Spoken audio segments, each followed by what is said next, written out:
Israel intensified its military operations in Gaza on Sunday, launching a powerful wave of airstrikes that, according to Prime Minister Benjamin Netanyahu, involved the deployment of 153 tons of bombs on Hamas targets. The massive bombardment came just hours after 2 Israeli soldiers were killed in a Hamas-led attack near Rafah, a southern Gaza city that has been at the heart of recent clashes.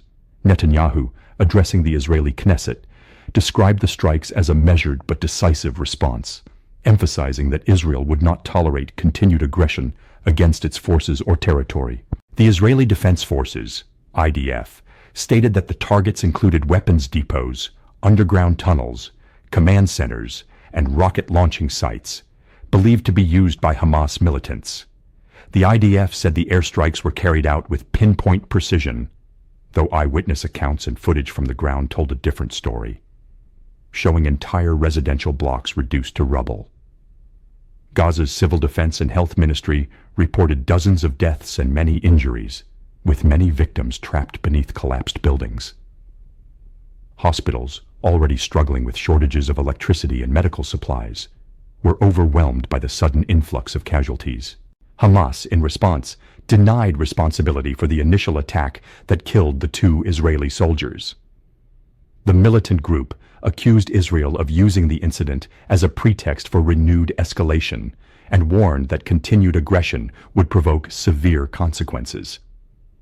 Analysts suggest that Hamas's denial could indicate either an internal miscommunication among its armed wings or a desire to avoid full-scale confrontation while international ceasefire talks continue.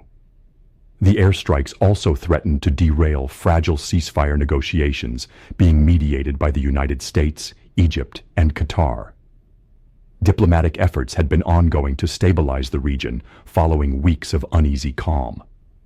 U.S. officials expressed concern that the scale of Israel's retaliation could lead to a broader humanitarian crisis and jeopardize the release of remaining hostages held in Gaza.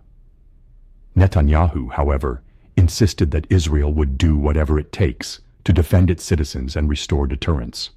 Experts note that dropping 153 tons of ordnance in a single day represents one of the heaviest Israeli bombardments in recent months, underscoring both the intensity of the military campaign and the risks of further escalation.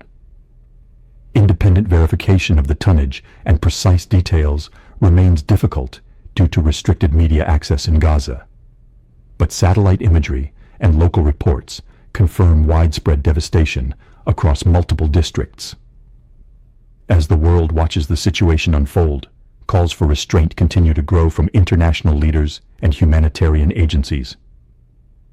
Yet on the ground, the cycle of retaliation and grief shows little sign of ending.